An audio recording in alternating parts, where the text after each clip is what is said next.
Marpalli R Manjunath YouTube ಚಾನಲ್ಲಿಗೆ ತಮ್ಮೆಲ್ಲರಿಗೂ ಆದರದ ಆತ್ಮೀಯ ಸ್ವಾಗತ. ಈ ದಿನ ಕುಜದೋಷ ನಿವಾರಕನಾದಂತಹ ಉಳ್ಳೂರು ಕಾರ್ತಿಕೇಯ ದೇವಾಲಯದ ಬಗ್ಗೆ ಒಂದಿಷ್ಟು ಮಾಹಿತಿಯನ್ನು ನಾನು ನಿಮಗೆ ನೀಡೋದಕ್ಕೆ ಇಷ್ಟಪಡ್ತಾ ಇದ್ದೇನೆ. ಸ್ನೇಹಿತರೆ, ನಮ್ಮ ಭರತ ಭೂಮಿಯೇ ಸನಾತನ ಧರ್ಮದ ಕ್ಷೇತ್ರ. ಇಲ್ಲಿ ನಾವು ಪ್ರಕೃತಿಯ ಆರಾಧನೆಯಲ್ಲಿ ದೇವರನ್ನು ಕಾಣುವಂತಹ, ದೈವತ್ವವನ್ನು ಕಾಣುವಂತಹ ಮನಸ್ಥಿತಿಯನ್ನು, ಪರಂಪರೆಯನ್ನು ನಾವು ಬೆಳೆಸ್ಕೊಂಡಿದ್ದೇವೆ. ನಮ್ಮ ಕಣ್ಣಿಗೆ ಕಾಣ್ತಾ ಇರುವಂತಹ ಆಕಾಶ ಇರಬಹುದು, ಭೂಮಿ ಇರಬಹುದು, ಜಲ ಇರಬಹುದು, ಕಾನನ ಇರಬಹುದು, ಸೂರ್ಯನಿರಬಹುದು, ಚಂದ್ರನಿರಬಹುದು, ಗ್ರಹ ನಕ್ಷತ್ರಗಳಿರಬಹುದು. ಪ್ರತಿಯೊಂದರಲ್ಲೂ ಸಹ ದೇವರನ್ನು ಕಾಣುವಂತಹ ಮನೋಭಾವ, ಪರಂಪರೆ ನಮ್ಮಲ್ಲಿ ಬೆಳೆದು ಬಂದಿದೆ. ಹಾಗೇನೆ ಪ್ರತಿಯೊಂದು ಈ ಪ್ರಕೃತಿಯಲ್ಲಿರುವಂತಹ ದೈವತ್ವದಲ್ಲಿ ನಾವು ಒಂದೊಂದು ಕಾಯಿಲೆಗಳಿಗೆ ಅಥವಾ ಒಂದೊಂದು ಸಮಸ್ಯೆಗಳಿಗೆ ಪರಿಹಾರವನ್ನು ಸಹ ನಾವು ಅದರಲ್ಲಿ ಹುಡುಕೋದನ್ನು ಅಭ್ಯಾಸ ಮಾಡಿಕೊಂಡಿದ್ದೇವೆ. ಹಾಗೇನೆ ಈ ಸರ್ಪದೋಷ, ಸಂತಾನಹೀನತೆ, ಚರ್ಮ ರೋಗ ಅಥವಾ ಈ ವೈವಾಹಿಕ ಜೀವನದಲ್ಲಿ ಬರುವಂಥ ಅನೇಕ ರೀತಿಯ ತೊಂದರೆಗಳು ಇತ್ಯಾದಿಗಳಿಗೆ ಪರಿಹಾರ ಅಂತಂದರೆ ನಾವು ನಂಬ್ಕೊಂಡಿರೋದು ನಾಗಕ್ಷೇತ್ರ. ಅಂದರೆ ಸುಬ್ರಹ್ಮಣ್ಯನನ್ನು ಮೊರೆ ಹೋಗುವಂಥದ್ದು ನಮ್ಮ ಸನಾತನ ಧರ್ಮದಲ್ಲಿ ಬೆಳೆದು ಬಂದಿರುವಂತಹ ನಂಬಿಕೆ. ಅದರಲ್ಲೂ ನಮ್ಮ ಕರ್ನಾಟಕದ ಈ ಕರಾವಳಿ ತೀರದ ದಕ್ಷಿಣ ಕನ್ನಡ ಅನ್ಬೋದು ಅಥವಾ ಉಡುಪಿ ಜಿಲ್ಲೆಯಲ್ಲಿ ಎಲ್ಲೆಲ್ಲಿ ನೋಡಿದ್ರೂ ನಾಗಾರಾಧನೆ, ನಾಗಬನಗಳು, ಹಾಗೆ ಸುಬ್ರಹ್ಮಣ್ಯ ಸ್ವಾಮಿಯ ದೇವಾಲಯಗಳನ್ನು ನಾವು ಕಾಣ್ತೇವೆ. ಅದು ಎಲ್ಲಿಯವರೆಗೆ ಅಂತಂದರೆ ನಮ್ಮ ಜನಮಾನಸದಲ್ಲಿ ದೈನಂದಿನ ಬದುಕಿನಲ್ಲಿಯೂ ಸಹ ಅದು ಬೆರೆತು ಬಿಟ್ಟು ಭಕ್ತಿಯ ಪರಾಕಾಷ್ಠತೆಯಲ್ಲಿ ನಾವು ತಲುಪಿದ್ದೇವೆ. ಸ್ನೇಹಿತರೆ, ಸೌತ್ ಕೇಂದ್ರದಲ್ಲಿ ದೇವಿಯ ದೇವಾಲಯ ಇರಲಿ, ಶಿವನ ಗುಡಿ ಇರಲಿ ಅಥವಾ ಯಾವುದೇ ದೇವಾಲಯಗಳಲ್ಲಿ ನಾವು ನೋಡ್ತೇವೆ ಅಂತಂದರೆ ಅಲ್ಲಿ ನಾಗಬನ ಅಥವಾ ನಾಗಾರಾಧನೆ ನಡೆಯುವಂಥದ್ದು ಸರ್ವೇ ಸಾಮಾನ್ಯ. ಸ್ನೇಹಿತರೆ, ನೀವೆಲ್ಲ ಕೇಳಿದ್ದೇವೆ ಕುಕ್ಕೆ ಸುಬ್ರಹ್ಮಣ್ಯ, ಅದು ಇಡೀ ಲೋಕವಿಖ್ಯಾತಿ. ಹಾಗೇನೆ ನಮ್ಮ ಸೌತ್ ಕೇಂದ್ರದಲ್ಲಿ ಅನೇಕ ಸುಬ್ರಹ್ಮಣ್ಯ ಕ್ಷೇತ್ರಗಳು ಪಾವಿತ್ರತೆ, ಕಾರಣಿಕತೆಯನ್ನು ಹೊಂದಿದೆ. ಅದರಲ್ಲಿ ಕುಂದಾಪುರ ತಾಲೂಕಿನ ಉಳ್ಳೂರು ಅಂದರೆ ಕಂದಾವರದ ಕಾರ್ತಿಕೇಯ ದೇವಾಲಯವೂ ಸಹ ಒಂದು.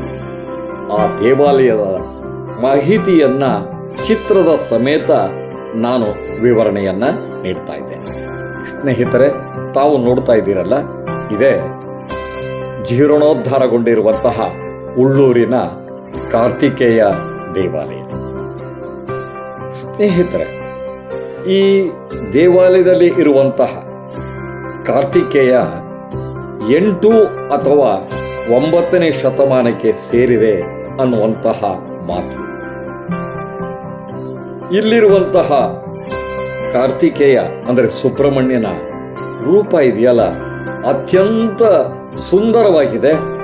1 ಮೀಟರ್ ಎತ್ತರ ಇದೆ ಸ್ನೇಹಿತರೆ, ಅಂದರೆ ಸುಮಾರು 3.25 ಅಡಿ ಎತ್ತರ ಇದೆ. ಸುಬ್ರಹ್ಮಣ್ಯ ಅಂದರೆ ಕಾರ್ತಿಕೇಯ ನಿಂತಂತ ಭಂಗಿ ಇದೆ. ಸ್ನೇಹಿತರೆ, ನಾವು ಸುಬ್ರಹ್ಮಣ್ಯನನ್ನ ಕಾರ್ತಿಕೇಯ, ಷಣ್ಮುಖ, ಕುಮಾರಸ್ವಾಮಿ, ಸ್ಕಂದ, ಗುಹ ಅಂತ ಕರೀತಾರೆ. ತಾವು ನೋಡ್ತಾ ಇದ್ದೀರಿ, ಇದೇ ಉಳ್ಳೂರಿನಲ್ಲಿರುವಂತಹ ಕಾರ್ತಿಕೇಯ ಅಂದರೆ ಸುಬ್ರಹ್ಮಣ್ಯ ಸ್ವಾಮಿ. ಇವನ ಕೆಳಗೆ ನವಿಲು ಸುಬ್ರಹ್ಮಣ್ಯನನ್ನೇ ತದೇಕ ದೃಷ್ಟಿಯಿಂದ ನೋಡ್ತಾ ಇರೋ ಹಾಗೆ ಇದೆ ನೋಡಿ. ಈ ಸುಬ್ರಹ್ಮಣ್ಯನ ಕೈಯಲ್ಲಿ ಆಯುಧ ಇದೆ. ಸಾಮಾನ್ಯವಾಗಿ ಸುಬ್ರಹ್ಮಣ್ಯ ಅಂದ್ರೆ ಸರಿ, ಆತ ನಿತ್ಯ ಯವನ ಇದ್ದ ಹಾಗೆ. ಕುಮಾರ ಗುರು ಅಂತ ನಾವು ಅವನನ್ನು ಕರೆಯೋದು. ಅದಕ್ಕೆ ಈ ಸುಬ್ರಹ್ಮಣ್ಯನನ್ನು ನೋಡ್ತಾ ಇದ್ದರೆ ಭಕ್ತಿ ಪರವಶ ಅನ್ನುವಂಥದ್ದು ಉಕ್ಕಿ ಬರೋ ರೀತಿಯಲ್ಲಿ ಈ ಮೂರ್ತಿಯ ರಚನೆ ಇದೆ. ಸ್ನೇಹಿತರೆ, ಸುಬ್ರಹ್ಮಣ್ಯನನ್ನು ನಾನು ಮೊದಲೇ ಹೇಳಿದ ಹಾಗೆ ಈತ ನಾಗಾರಾಧನೆಗೆ ಹೇಗೆ ಸಂಬಂಧಪಡ್ತಾನೆ ಅಂತಂದರೆ, ಪುರಾಣದ ಪ್ರಕಾರ ಶಿವನಿಂದ ಸುಬ್ರಹ್ಮಣ್ಯನ ಜನನ ಆಗತ್ತೆ. ಉದ್ದೇಶ ಏನು ಅಂದರೆ, ತಾರಕಾಸುರನನ್ನು ಸಂಹಾರ ಮಾಡೋದಕ್ಕೋಸ್ಕರ ಆತ ಜನ್ಮ ತಾಳಿ ತಾರಕಾಸುರನನ್ನು ಸಂಹಾರ ಮಾಡಿದ ಮೇಲೆ ಆತ ಭೂಲೋಕಕ್ಕೆ ಬರ್ತಾನೆ. ಅದರಲ್ಲೂ ನಮ್ಮ ದಕ್ಷಿಣ ಭಾರತಕ್ಕೆ ಬರ್ತಾನೆ. ಇದನ್ನೇ ಕ್ರೌಂಚ ಪ್ರದೇಶ ಅಂತ ಕರೀತಾರೆ. ಆದ್ರಿಂದಲೇ ಇವನನ್ನು ಕ್ರೌಂಚ ಧಾರಣಾಯ ನಮಃ ಅನ್ನುವಂಥ ಮಾತಿದೆ. ಇಲ್ಲಿಗೆ ಬಂದ ಮೇಲೆ ಸುಬ್ರಹ್ಮಣ್ಯ ಸ್ವಾಮಿ ನಾಗಕನ್ಯೆಯಾದಂತಹ ನಾಗವಲ್ಲಿಯನ್ನ ಮದುವೆ ಮಾಡಿಕೊಳ್ತಾನೆ. ಹಾಗಾಗಿ ಈತ ನಾಗಗಳಿಗೆ ರಕ್ಷಕನಾಗಿರ್ತಾನೆ. ನಾಗಗಳಿಗೆ ರಕ್ಷಕನಾಗಿರೋದ್ರಿಂದಲೇ ಯಾವುದೇ ರೀತಿಯ ಸರ್ಪಗಳಿಗೆ ನಾವು ತೊಂದರೆ ಮಾಡಿದ್ರೆ ಸುಬ್ರಹ್ಮಣ್ಯನೇ ಅದರ ಕಾವಲುಗಾರನಾಗಿರೋದ್ರಿಂದ ನಾವು ಮಾಡುವಂತಹ ಯಾವುದೇ ನಾಗದೋಷ ಇರಲಿ ಅದರ ಪರಿಹಾರ ಆಗಬೇಕು ಅಂತಂದರೆ ಸುಬ್ರಹ್ಮಣ್ಯನನ್ನು ಮೊರೆ ಹೋಗಲೇಬೇಕು. ಹಾಗಾಗಿಯೇ ಸುಬ್ರಹ್ಮಣ್ಯನಿಗೂ ನಾಗಗಳಿಗೂ ಇರುವಂತಹ ಅವಿನಾಭಾವ ಸಂಬಂಧ. ನಾವು ಸುಬ್ರಹ್ಮಣ್ಯನ ನಾಮಸ್ಮರಣೆ ಮಾಡಬೇಕಾದ್ರೆ ಪಿಂಗಲಾಯ ನಮಃ ಅಂತೇವೆ. ಪಿಂಗಲ ಅನ್ನುವಂಥದ್ದು ಒಂದು ನಾಗನೇ. ಹಾಗಾಗಿ ಪ್ರತಿ ಅವನ ನಾಮಸ್ಮರಣೆಯಲ್ಲಿ ನಾಗಗಳ ಹೆಸರು ಸಹ ಬರುತ್ತೆ.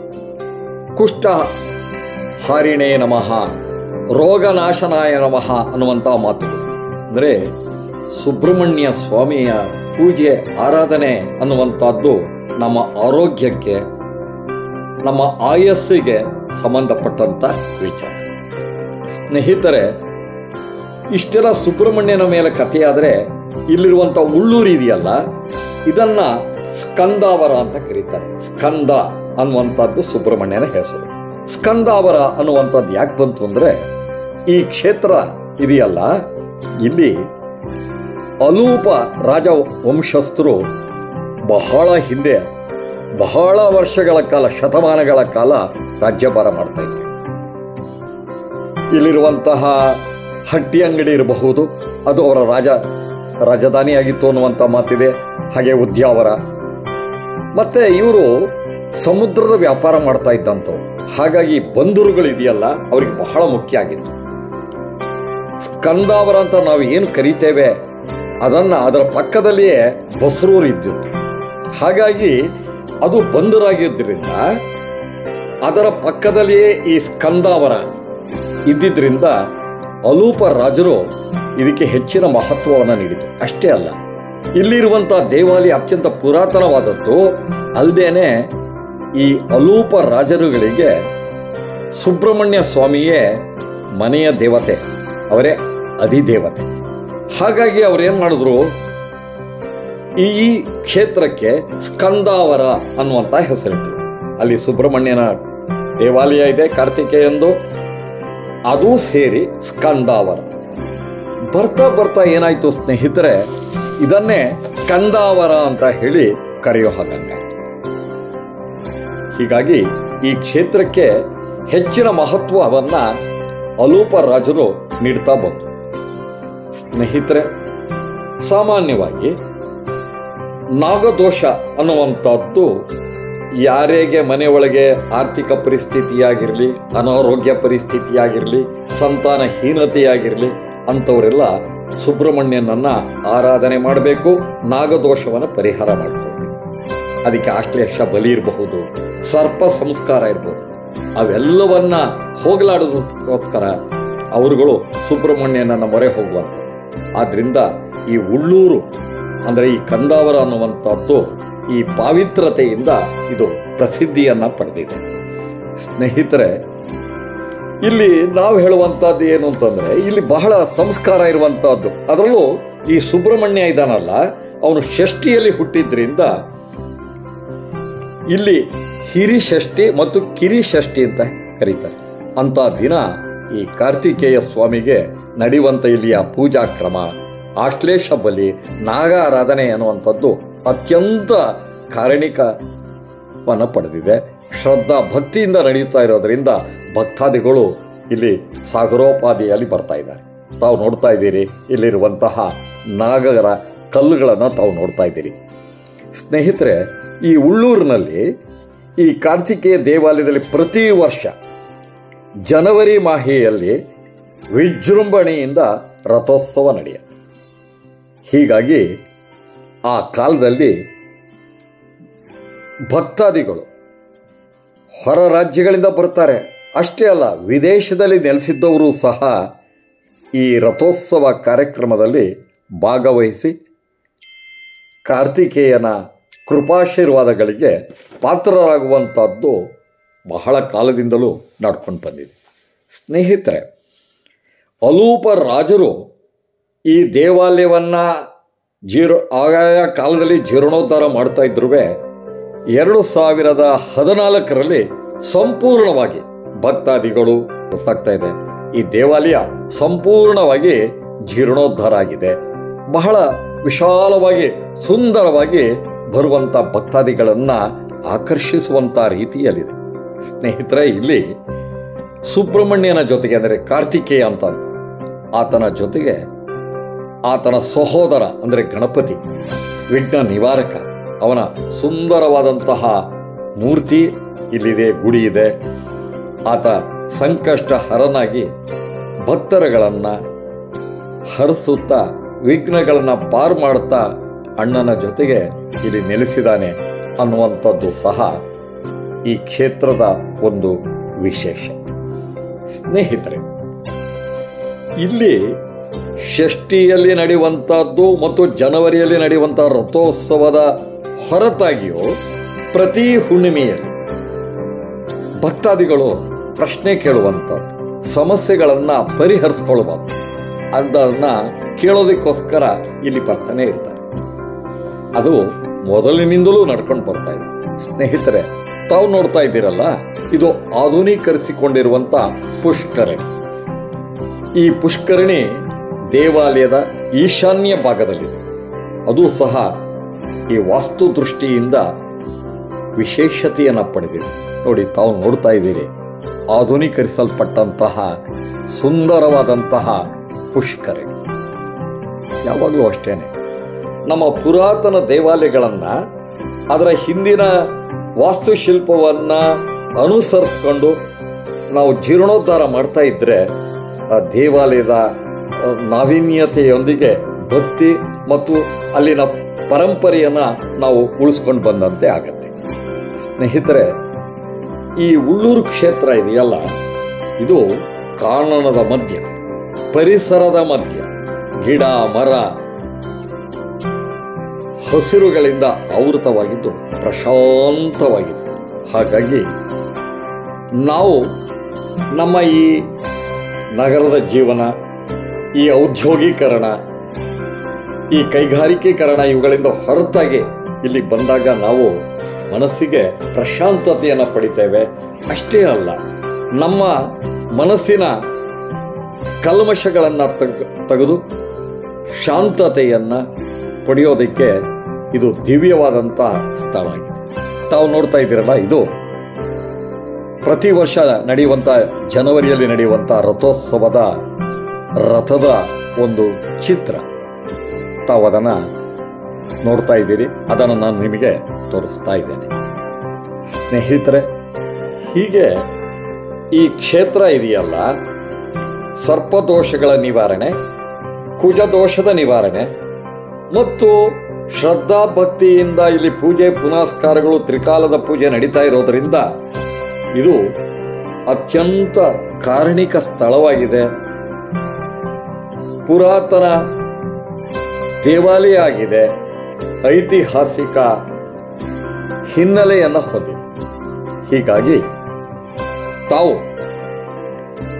ಈ ಕ್ಷೇತ್ರಕ್ಕೆ ಬರಬೇಕು. ಅಷ್ಟೇ ಅಲ್ಲ, ಇಲ್ಲಿ ಅಳೂಪ ರಾಜರ ಜೊತೆಗೆ ಹೊಯ್ಸಳರು, ನಂತರ ವಿಜಯನಗರದ ಅರಸರು ಎಲ್ಲರೂ ಆಳಿದ್ದಾರೆ. ಅಂತಹ ಈ ಕ್ಷೇತ್ರದಲ್ಲಿ 8 ಶಾಸನಗಳು ಸಿಕ್ಕಿದೆ. ಅವು ಇವೆಲ್ಲವನ್ನ ದೃಢೀಕರಿಸ್ತಾ ಇದೆ.